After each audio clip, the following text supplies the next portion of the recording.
നിങ്ങളുടെ ശരീരഭാഗത്ത് പ്രത്യേകിച്ച് കാൽമുട്ട്, കൈമുട്ട്, സ്കാൾപ്പ് ഭാഗങ്ങളിൽ ചൊറിച്ചിൽ അനുഭവപ്പെടാറുണ്ടോ?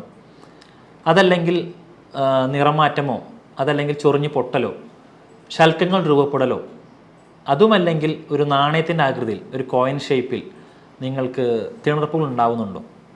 ഞാൻ ഈ പറയുന്ന ലക്ഷണമെല്ലാം തന്നെ സോറിയാസിസുമായി ബന്ധപ്പെട്ടതാണ്. നമ്മൾ ഇന്ന് സംസാരിക്കാൻ പോകുന്ന ടോപ്പിക്കാണ് സോറിയാസിസ്. ഞാൻ doctor Umar Mukhtar, Bhoomi natural care wellness Unani department chief കൺസൾട്ടൻ്റാണ്. നമ്മളെല്ലാവരും തന്നെ സുപരിചിതമായിട്ടുള്ള ഒരു അസുഖമാണ് സോറിയാസിസ്. നമ്മുടെ കുടുംബത്തിൽ ആർക്കെങ്കിലും അല്ലെങ്കിൽ നമ്മുടെ സുഹൃത്തുക്കൾ ആർക്കെങ്കിലും ഒരു പക്ഷേ നമ്മൾ കണ്ടിട്ടുണ്ടാവുന്ന ഒരു അസുഖമാണ് സോറിയാസിസ്. എന്താണ് സോറിയാസിസിനെ മറ്റുള്ള സ്കിൻ ഡിസീസുകളുമായിട്ട് അല്ലെങ്കിൽ മറ്റ് ചർമ്മരോഗങ്ങളുമായിട്ട് വ്യത്യാസപ്പെട്ടിരിക്കുന്നത്? നമുക്കറിയാം, ഓരോ അസുഖത്തിനും ഒരു കാരണമുണ്ടായിരിക്കും. ഉദാഹരണത്തിന് നമ്മുടെ ശരീരത്തിൽ കണ്ടുവരുന്ന മിക്ക സ്കിൻ അലർജിക്കും അല്ലെങ്കിൽ സ്കിൻ ഇൻഫെക്ഷൻസിനും പ്രധാനപ്പെട്ട കാരണങ്ങൾ എന്ന് പറയുന്നത് ഒരു പക്ഷേ ഫംഗൽ ഇൻഫെക്ഷൻസോ അതുമല്ലെങ്കിൽ വല്ല ബാക്ടീരിയൽ കാരണങ്ങൾ കൊണ്ടോ ഉണ്ടാവാറുണ്ട്. എന്നാൽ സോറിയാസിസിനെ വ്യത്യസ്തമാക്കുന്നത് അതിൻ്റെ മൂലകാരണമാണ്. സോറിയാസിസ് എന്ന് പറയുന്നത് ഒരു ഓട്ടോ ഇമ്മ്യൂൺ ഡിസോർഡറാണ്. നമുക്കറിയാം, നമ്മുടെ ശരീരത്തിൻ്റെ അകത്ത് ഒരു ഇമ്മ്യൂണിറ്റി സിസ്റ്റം പ്രവർത്തിക്കുന്നുണ്ട്. നമ്മുടെ ശരീരത്തിൻ്റെ പുറത്ത് നിന്ന് എന്തെങ്കിലും വസ്തുക്കൾ അകത്തേക്ക് കടന്നു കഴിഞ്ഞാൽ അതിനെ പ്രതിരോധിക്കാനായിട്ടുള്ള നമ്മുടെ രോഗപ്രതിരോധ ശേഷി സംവിധാനത്തിനെയാണ് നമ്മൾ ഇമ്മ്യൂണിറ്റി സിസ്റ്റം എന്ന് പറയാറുള്ളത്. ഇത് നമ്മുടെ തന്നെ ശരീരത്തിനെതിരെ അല്ലെങ്കിൽ നമ്മുടെ തന്നെ കോശങ്ങൾക്കെതിരെ പ്രവർത്തിക്കുമ്പോൾ ഉണ്ടാകുന്ന ഒരു അസുഖമാണ് സോറിയാസിസ്. പ്രധാനമായിട്ട് നേരത്തെ പറഞ്ഞ പോലെ കാൽമുട്ട്, കൈമുട്ട്, സ്കാൾപ്പ് റീജിയൻസ്, നമ്മുടെ നെഞ്ചുഭാഗം, വയറുഭാഗം തുടങ്ങിയിട്ടുള്ള ഭാഗങ്ങളിൽ ഒരു നിറം മാറ്റമോ അതല്ലെങ്കിൽ തിണർപ്പുകൾ, പ്രത്യേകിച്ച് ഒരു കോയിൻ ഷേപ്പിൽ, വട്ടച്ചൊറി പോലെ ഒരു കോയിൻ ഷേപ്പിൽ ഒരു നാണയത്തിൻ്റെ ആകൃതിയിൽ രൂപപ്പെടുന്ന ഒരു അവസ്ഥയാണ് സോറിയാസിസ്. മറ്റൊരു പ്രധാനപ്പെട്ട ലക്ഷണം എന്ന് പറയുന്നത് സ്കെയിൽ ഫോർമേഷനാണ്. ശൽക്കങ്ങൾ രൂപപ്പെടുക എന്ന് മലയാളത്തിൽ പറയും. അഥവാ നമ്മുടെ സ്കിന്നിൻ്റെ അപ്പർ ലെയറായിട്ടുള്ള എപ്പിഡെർമിസ് അത് നശിച്ച് അല്ലെങ്കിൽ ഒരുപാട് ഗ്രോത്ത് ഉണ്ടായി അത് ഡെഡായി അവിടെ കെട്ടിക്കിടക്കുന്ന ഒരു അവസ്ഥയാണ് സ്കെയിലിംഗ് എന്ന് പറയുന്നത്. അത് പ്രത്യേകിച്ച് സ്കാൾപ്പ് ഭാഗത്താണ് കാണാറ്. അഥവാ നമ്മുടെ മുടി തുടങ്ങിയിട്ടുള്ള ഈ ഭാഗത്ത് ഇവിടെ നമുക്ക് കാണാൻ പറ്റും ശൽക്കങ്ങൾ കട്ടിയായിട്ട് അടിഞ്ഞു കൂടിയിട്ടുണ്ടായിരിക്കും. ഇത് പ്രധാനമായിട്ടും സോറിയാസിസിൻ്റെ ഒരു ലക്ഷണമാണ്. ഇതുപോലെ തന്നെ സോറിയാസിസുമായിട്ട് ബന്ധപ്പെടുത്താവുന്ന മറ്റ് ലക്ഷണങ്ങളാണ് അസഹനീയമായിട്ടുള്ള ചൊറിച്ചിൽ. അത് പ്രായഭേദമന്യേ ആർക്കും വരാവുന്ന അസുഖം കൂടിയാണ് സോറിയാസിസ്. ചൊറിയും അസഹനീയമായിട്ടുള്ള ചൊറിച്ചിലുണ്ടാവും. ചൊറിഞ്ഞ സ്ഥലങ്ങളിൽ നിന്ന് പിൻ പോയിൻ്റായിട്ട് രക്തം വരാറുണ്ട്. രക്തം പൊടിയുക എന്ന് മലയാളത്തിൽ പറയും. അതുമല്ലെങ്കിൽ അവിടെ തിണർപ്പുകൾ രൂപപ്പെടും. തുടങ്ങിയിട്ടുള്ളവയാണ് പ്രധാനമായിട്ടുള്ള ലക്ഷണങ്ങൾ. സോറിയാസിസ് ചില ആളുകൾക്ക് ചില ആഴ്ചകൾ മാത്രമേ നിലനിൽക്കാറുള്ളൂ. എന്നാൽ ചില പേഷ്യൻസിന് അല്ലെങ്കിൽ ഭൂരിഭാഗം പേഷ്യൻസിനും അത് മാസങ്ങൾ തൊട്ട് വർഷങ്ങൾ വരെ നീണ്ടു നിൽക്കാറുണ്ട്. കാലങ്ങൾ ചെല്ലുന്തോറും ഇതിൻ്റെ തീവ്രത കൂടാറും ഇത് പരക്കാറുമുണ്ട്. സോറിയാസിസ് എങ്ങനെ കാണുന്നു, എവിടെ കാണുന്നു എന്നതിനെ അടിസ്ഥാനമാക്കിയിട്ട് അതിനെ പലതരത്തിലായിട്ട് ക്ലാസിഫൈ ചെയ്തിട്ടുണ്ട് അല്ലെങ്കിൽ വേർതിരിച്ചിട്ടുണ്ട്. അതിൽ പ്രധാനപ്പെട്ട ഏറ്റവും കൂടുതൽ കണ്ടുവരുന്ന ഒരു ടൈപ്പ് ഓഫ് സോറിയാസിസ് ആണ് പ്ലേഗ് സോറിയാസിസ്. ഞാൻ നേരത്തെ പറഞ്ഞ പോലെ സോറിയാസിസിൻ്റെ പ്രധാനപ്പെട്ട ലക്ഷണത്തിൽ നമ്മൾ കണ്ടുവരുന്ന ഒന്നാണ് പ്ലേഗ് ഫോർമേഷൻ അഥവാ ശൽക്കങ്ങളുടെ രൂപീകരണം. അപ്പോൾ ശരീരത്തിൽ എവിടെയെങ്കിലും ഈ സോറിയാസിസ് ഉണ്ടായിക്കഴിഞ്ഞാൽ ഇത് പ്രധാനമായിട്ടും ബാധിക്കുന്നത് സ്കാൾപ്പ് റീജിയനെയാണ്. നമ്മുടെ തലമുടിയുള്ള ഭാഗങ്ങളെയാണ് ഇത് ബാധിക്കാറുള്ളത്. അപ്പോൾ ഈ ഭാഗങ്ങളിൽ കോശങ്ങൾ അടിഞ്ഞുകൂടി അല്ലെങ്കിൽ കോശങ്ങൾ നശിച്ച് ഒരു കട്ടിയായിട്ട് അവിടെ ഒരു പ്ലേറ്റ് പോലെ രൂപപ്പെടും. ഈ ശൽക്കങ്ങൾ നമുക്ക് അടർത്തിയെടുക്കാൻ കഴിയും. അടർത്തിയെടുത്തു കഴിഞ്ഞാൽ തന്നെ അവിടെ നമുക്ക് രക്തം പൊടിയുന്ന ഒരു അവസ്ഥ കാണാൻ കഴിയും.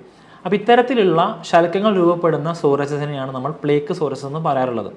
ഇതെല്ലാവർക്കും ഇതേപോലെ തന്നെ വന്നോളം നിർബന്ധവുമില്ല. ചില ആളുകൾക്ക് കണ്ടുവരുന്ന സോറിയാസിസ് എന്ന് പറയുന്നത് ഗുട്ടേറ്റ് സോറിയാസിസ് ആണ്. ഗുട്ടേറ്റ് എന്ന് പറഞ്ഞു കഴിഞ്ഞാൽ ഡ്രോപ്പ് എന്നാണ് അർത്ഥം, അഥവാ തുള്ളി പോലെ ശരീരത്തിൻ്റെ അവിടെയും ഇവിടെയൊക്കെ ആയിട്ട് സോറിയാസിസ് കാണുന്ന അവസ്ഥയാണ് നമ്മളിതിന് ഗുട്ടേറ്റ് സോറിയാസിസ് എന്ന് പറയാറുള്ളത്. ഇത് കൂടുതലും കുട്ടികളിലും യങ് അഡൾട്ടിൽ അഥവാ ഒരു കൗമാരത്തിൻ്റെ പ്രായം കഴിഞ്ഞിട്ടുള്ള യുവാക്കളിലുമാണ് ഈ പറയുന്ന സോറിയാസിസ് കാണാറുള്ളത്. നേരത്തെ പറഞ്ഞിട്ടുള്ള പ്ലേഗ് സോറിയാസിസ് എന്ന് പറയുന്ന ഒരു ഓട്ടോ ഇമ്മ്യൂൺ ഡിസോർഡർ ആണെങ്കിൽ ഈ ഗുട്ടേറ്റ് സോറിയാസിസിന് പ്രധാനപ്പെട്ട കാരണം ബാക്ടീരിയൽ ഇൻഫെക്ഷൻ കൊണ്ട് സംഭവിക്കുന്നതാണ്. എന്നാൽ ഇതൊന്നുമല്ലാതെ ചില ആളുകൾക്ക് ദേഹത്ത് യാതൊരു തരത്തിലുള്ള പ്രശ്നവും കാണിക്കാറില്ല. എന്നാൽ അവർക്ക് സോറിയാസിസ് ബാധിക്കുന്നതാവട്ടെ നഖങ്ങളിലായിരിക്കും, അവരുടെ കാലിൻ്റെയും കൈയിൻ്റെയും നഖങ്ങളിലായിരിക്കും ഇത് ബാധിക്കുന്നത്. ഇത്തരത്തിലുള്ള സോറിയാസിസിനെ പറയുന്ന പേരാണ് നെയിൽ സോറിയാസിസ്. നമ്മുടെ നഖത്തിനെ ബാധിക്കുന്ന നെയിലിനെ ബാധിക്കുന്ന സോറിയാസിസ് എന്നാണ് അർത്ഥം. അപ്പോൾ നെയിൽ സോറിയാസിസ് എന്ന് പറയുന്ന വിഭാഗമുണ്ട്, ഗുട്ടേഡ് സോറിയാസിസും ഉണ്ട്, അതുപോലെ തന്നെ പ്ലേഗ് സോറിയാസിസും ഉണ്ട്. ഇതല്ലാത്ത ഒരു തരത്തിലുള്ള സോറിയാസിസാണ് ഇൻവേഴ്സ് സോറിയാസിസ്. ഈ തരത്തിലുള്ള സോറിയാസിസ് കണ്ടുവരുന്നത് പ്രധാനമായിട്ടും ശരീരത്തിൻ്റെ മടക്കുകളിലാണ്.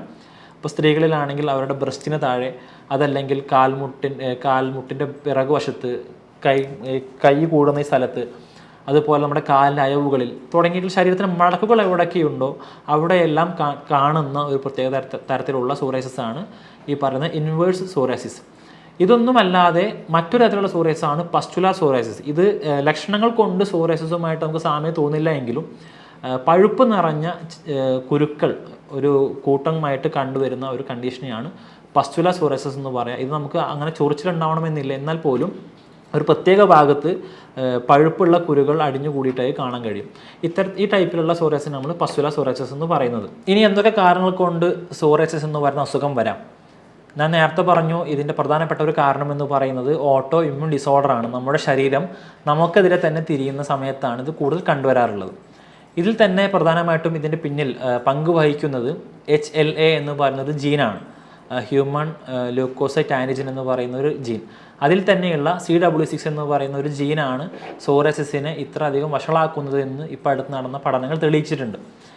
എന്നാൽ എല്ലാ സോറിയാസിസും ഇതുപോലെ തന്നെ ആവണമെന്നില്ല. ഓട്ടോ ഇമ്മ്യൂൺ ഡിസോർഡർ അല്ലാത്ത സോറിയാസിസും ഉണ്ട്. ഞാൻ നേരത്തെ പറഞ്ഞ പോലെ ഗുട്ടേഡ് സോറിയാസിസ് സംഭവിക്കാനുള്ള പ്രധാനപ്പെട്ട കാരണം എന്ന് പറയുന്നത് ബാക്ടീരിയകൾ കൊണ്ടുണ്ടാകുന്ന ഇൻഫെക്ഷൻസ് ആണ്. എന്നാൽ മറ്റു ചിലർക്കാവട്ടെ ചില പ്രത്യേക തരത്തിലുള്ള മരുന്നുകൾ കഴിക്കുന്നത് കൊണ്ടോ, ഉദാഹരണത്തിന് NSAIDs എന്ന് പറയുന്ന മരുന്നുകളുണ്ട്, non steroid anti inflammatory drugs, ഈ തരത്തിലുള്ള മരുന്നുകൾ കഴിക്കുന്ന ആളുകളിലോ അതല്ലെങ്കിൽ മറ്റെന്തെങ്കിലും മരുന്നുകൾ കഴിക്കുന്ന സൈഡ് എഫക്റ്റ് ആയിട്ടോ സോറിയാസിസ് ചില ആളുകളിലും കണ്ടുവരാറുണ്ട്.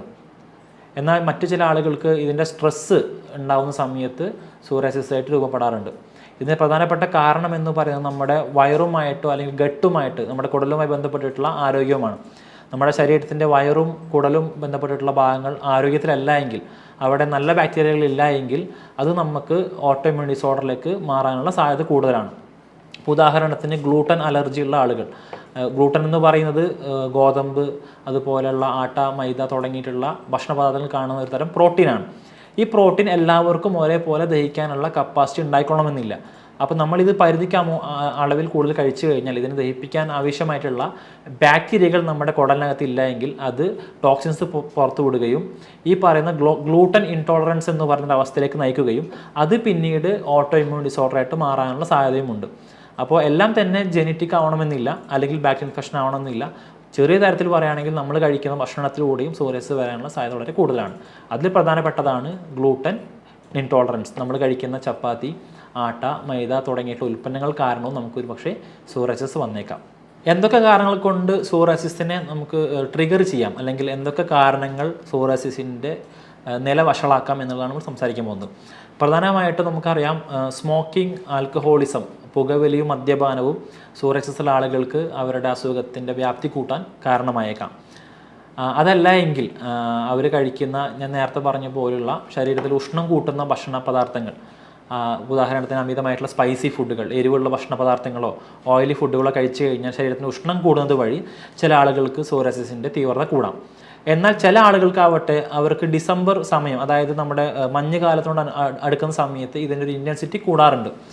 നല്ല തീവ്രമായിട്ടുള്ള രീതിയിൽ ശൽക്കങ്ങൾ കൂടുകയും അസഹനീയമായിട്ടുള്ള ചൊറിഞ്ഞു പൊട്ടലുകളും കാണാറുണ്ട്. അപ്പോൾ അവർ അത്തരം കാലാവസ്ഥയിൽ നിന്ന് പ്രതിവിധി നേടുകയാണ് വേണ്ടത്. അതുമായി ബന്ധപ്പെട്ടുള്ള ഭക്ഷണ പദാർത്ഥങ്ങൾ മാറ്റം വരുത്തുകയോ, സ്മോക്കിംഗ്, അതുപോലെയുള്ള മദ്യപാനം പോലത്തെ ദുശ്ശീലങ്ങളുണ്ടെങ്കിൽ അതിനെ ഒഴിവാക്കുകയോ, അതല്ലെങ്കിൽ ശരീരത്തിന് തണുപ്പിക്കുന്ന രീതിയിലുള്ള ഭക്ഷണങ്ങൾ കഴിക്കുകയോ ചെയ്തുകൊണ്ട് ഇത് നമുക്ക് അവോയ്ഡ് ചെയ്യാനോ അല്ലെങ്കിൽ അതിൻ്റെ ഒരു വ്യാപ്തിനെ കുറക്കാനോ സാധിക്കും. സോറിയാസിസിൻ്റെ കോംപ്ലിക്കേഷനായിട്ട് വരുന്ന അസുഖമാണ് സോറിയാറ്റിക് ആർത്രൈറ്റിസ്, അഥവാ സോറിയാസിസുമായി ബന്ധപ്പെട്ടിട്ടുണ്ടാകുന്ന ഒരു കോംപ്ലിക്കേഷൻ. ശരീരത്തിൻ്റെ സന്ധികളിൽ ആർത്രൈറ്റിസ്, സന്ധിവാദം പോലത്തെ അല്ലെങ്കിൽ ആമവാദം പോലത്തെ ഒരു അവസ്ഥ സംഭവിക്കാറുണ്ട്. അതായത് നമ്മുടെ സന്ധികളിൽ നീര് വന്നടിയുകയോ അല്ലെങ്കിൽ സന്ധികൾ മടക്കാൻ പറ്റാത്ത അവസ്ഥയോ അസഹനീയമായിട്ടുള്ള വേദനയോ കാണാറുണ്ട് ഇത്തരം രോഗികളിൽ. ഇതിൻ്റെ ഒരു കോംപ്ലിക്കേഷനായിട്ട് പറയുന്ന ഒരു അവസ്ഥയാണ്. യുനാനി വൈദ്യശാസ്ത്രത്തിൽ സോറിയാസിസ് എന്ന് പറയുന്നത് രക്തം ദൂഷിക്കുന്നത് കൊണ്ടോ അല്ലെങ്കിൽ കറുത്ത പിത്തം എന്ന് പറയുന്ന സൗധ അധികരിക്കുന്നത് കൊണ്ടോ ആണ് സംഭവിക്കുന്നതെന്നാണ് പറയപ്പെടുന്നത്. അതുകൊണ്ട് തന്നെ സൗധ അധികരിക്കുന്നത് വഴിയുള്ള സോറിയാസിസ് അഥവാ കറുത്ത പിത്തം അധികരിക്കുന്ന വഴിയുള്ള സോറിയാസിസ് എന്ന് പറയുന്ന കണ്ടീഷൻ നമുക്ക് മരുന്നുകൾ കൊണ്ട്, സൗധ കുറയ്ക്കാനുള്ള മരുന്നുകൾ കൊടുത്തുകൊണ്ടും രക്തം ദൂഷിച്ചത് വഴി ഉണ്ടാകുന്ന സോറിയാസിസ് ബ്ലഡ് പ്യൂരിഫയറുകളായിട്ടുള്ള മരുന്നുകൾ അഥവാ രക്തം ശുദ്ധീകരിക്കാനുള്ള മരുന്നുകൾ കൊടുത്തുകൊണ്ട് നമുക്ക് ഭേദമാക്കാൻ പറ്റുന്നതാണ്. ഞാൻ നേരത്തെ പറഞ്ഞ പോലെ തന്നെ ഈ പറയുന്ന സോറിയാസിസിൻ്റെ എല്ലാ ലക്ഷണങ്ങളും എല്ലാ ബുദ്ധിമുട്ടുകളും നമുക്ക് മരുന്നുകൾ കൊടുത്തുകൊണ്ടും ഭക്ഷണത്തിൽ ക്രമീകരണം വരുത്തിക്കൊണ്ടും പരിപൂർണമായിട്ടും മാറ്റിയെടുക്കാൻ കഴിയുന്നൊരു വസ്തുവും കൂടിയാണ്. സോറിയാറ്റിക് ആർത്രൈറ്റിസിൻ്റെ കണ്ടീഷനിലായാലും ഇതിൻ്റെ എല്ലാ ലക്ഷണങ്ങളും ഇപ്പോൾ നീരുകെട്ടാവട്ടെ, വേദനയാവട്ടെ, അല്ലെങ്കിൽ സോറിയാസിസുമായി ബന്ധപ്പെട്ടിട്ടുള്ള ലക്ഷണങ്ങൾ തന്നെ ആവട്ടെ, എല്ലാം തന്നെ നമുക്ക് കംപ്ലീറ്റ് ആയിട്ട് മാറ്റിയെടുക്കാൻ കഴിയുന്ന ഒരു അസുഖമാണ് സോറിയാസിസ്. നമുക്ക് വീട്ടിൽ നിന്ന് തന്നെ ചെയ്യാൻ പറ്റുന്ന ഒരു ഹോം റെമഡി എന്ന് പറയുന്നത് സോറിയാസിസുമായി ബന്ധപ്പെട്ടിട്ട് വിഷമതകൾ അനുഭവിക്കുന്ന ആളുകൾക്ക് ദന്തപാല എന്ന് പറയുന്ന ചെടിയുടെ എണ്ണ, തുല്യമായ അളവിൽ വെളിച്ചെണ്ണ, ഉദാഹരണത്തിന് 1 കിലോ ദന്തപാല ചെടിയുടെ ഇലയാണ് എടുക്കുന്നതെങ്കിൽ 1 ലിറ്റർ വെളിച്ചെണ്ണ, ഇത് രണ്ടും പാടെ ചേർത്ത് വെയിലത്ത് വെക്കുക. തുടർച്ചയായി 5 ദിവസം വെച്ച് കഴിഞ്ഞാൽ ഈ ഓയിലിൻ്റെ നിറം എന്ന് പറഞ്ഞൊരു റോസ് കളറിലേക്ക് മാറും. ഈ എണ്ണ വളരെയധികം സോറിയാസിസിന് ഫലപ്രദമായിട്ടൊരു എണ്ണയാണ്. ഇത് നമുക്ക് ഏതൊക്കെ ഭാഗത്ത് സോറിയാസിസിൻ്റെ പ്രശ്നങ്ങളുണ്ടോ അവിടെ എല്ലാം അപ്ലൈ ചെയ്യാം. ഇത് ഏത് പ്രായക്കാർക്കും അപ്ലൈ ചെയ്യാൻ പറ്റുന്നൊരു എണ്ണയാണ്. അപ്പോൾ ഞാൻ നേരത്തെ പറഞ്ഞ പോലെ ഇതുമായി ബന്ധപ്പെട്ടിട്ടുള്ള എല്ലാ ബുദ്ധിമുട്ടുകളും നമുക്ക് മരുന്നുകളിലൂടെ മാറ്റിയെടുക്കാൻ പറ്റും, പരിപൂർണമായിട്ട് മാറ്റിയെടുക്കാൻ പറ്റും. യുനാനി സിദ്ധാന്തത്തിൽ ഉപയോഗിക്കുന്ന, വൈദ്യശാസ്ത്രത്തിൽ ഉപയോഗിക്കുന്ന ചില വിശിഷ്ടമായ കൂട്ടുമരുന്നുകളുണ്ട്. നമ്മുടെ എക്സസീവായിട്ട് ഞാൻ നേരത്തെ പറഞ്ഞ പോലെ കറുത്ത പിത്തം കൂടുന്ന വഴി ഉണ്ടാകുന്ന സോറിയാസിസിനെ കുറയ്ക്കാനായാൽ പോലും, ബ്ലഡിൻ്റെ ഡിസോർഡർ കൊണ്ട് സംഭവിക്കുന്ന സോറിയാസിസ് ആയാൽ പോലും പരിപൂർണമായിട്ട് മാറ്റാൻ കഴിയുന്ന മരുന്നുകളുണ്ട്. അപ്പോൾ ഈ അസുഖം പിടിപെട്ടവർ അതിൻ്റെ ഒരു കോംപ്ലിക്കേഷൻസിലേക്ക് പോവാതെ എത്രയും പെട്ടെന്ന് ക്വാളിഫൈഡ് ആയിട്ടുള്ള ഡോക്ടർമാരുടെ അടുത്ത് പോയി വിദഗ്ധമായിട്ടുള്ള ഉപദേശങ്ങൾ തേടണമെന്നും ഈ അസുഖത്തിനെ ഭക്ഷണത്തിലൂടെയും മരുന്നുകളിലൂടെയും പരിപൂർണമായിട്ട് മാറ്റിയെടുക്കാൻ പറ്റുമെന്നുള്ള ധാരണയും രോഗികൾക്ക് വേണ്ടതുണ്ട്. ഇതുമായി ബന്ധപ്പെട്ടുള്ള എന്തെങ്കിലും സംശയങ്ങൾ നിങ്ങൾക്ക് ഉണ്ടെങ്കിൽ താഴെ കാണുന്ന നമ്പറിൽ ചോദിക്കാം. മറ്റൊരു ടോപ്പിക്കുമായിട്ട് നമുക്ക് വീണ്ടും കാണാം. Thank you.